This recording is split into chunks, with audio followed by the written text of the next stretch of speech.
വീണ്ടും ഒരു കൊച്ചു കഥ പറയാം. ഉം, ആരുമില്ലാത്തവർക്ക് ദൈവം തുണയുണ്ടാകുമെന്ന് കേട്ടിട്ടുണ്ടോ? ഉം, അത്ര ഒരു കഥയാണ്.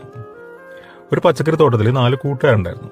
ഉം, ഒരു ഉള്ളിയും, ഒരു തക്കാളിയും, ഒരു ഉരുളക്കിഴങ്ങും, ഒരു പച്ചമുളകും. ഉം, 4 പേരും നല്ല സൗഹൃദത്തിലാണ് കഴിഞ്ഞിരുന്നത്.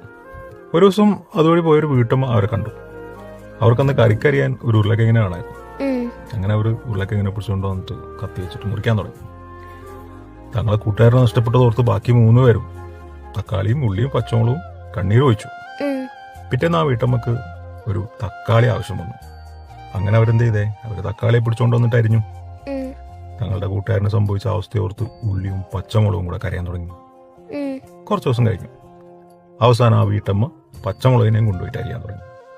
അന്ന് തന്റെ കൂട്ടുകാരന് വേണ്ടി ഉള്ളിയും ഒരുപാട് കരഞ്ഞു. ഉം, അങ്ങനെ ആ തോട്ടത്തില് ഉള്ളി തനിച്ചായി. ഉം, ഉള്ളിക്കറിയാം എന്തായാലും ഒരു ദിവസം എന്നെയും പിടിച്ചുകൊണ്ട് പോയിട്ട് കത്തി വെച്ചരിയും, അതിലവന് വിഷമമൊന്നുമില്ല. ഉം, പക്ഷെ വേറൊരു കാര്യത്തിൽ ഉള്ളിക്ക് വല്ലാത്ത സങ്കടം വന്നു. എന്താ അത്? എന്നെ അരിയുമ്പോൾ എനിക്ക് വേണ്ടി കരയാൻ ഇവിടെ ആരുമില്ല. ഉം, അങ്ങനെ ഉള്ളി ദൈവത്തോട് പ്രാർത്ഥിച്ചു. ദൈവമേ, എന്റെ കൂട്ടുകാരെ അരിയുമ്പോൾ അവർക്ക് വേണ്ടി കരയാൻ ഞാനുണ്ടായിരുന്നു.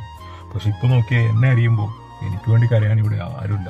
ഉം, പ്രാർത്ഥന കേട്ട ദൈവം പറഞ്ഞു, വിഷമിക്കേണ്ട മകനെ, നിന്നെ അരിയുമ്പോൾ അരിയുന്ന മനുഷ്യരെ തന്നെ കരയട്ടെ.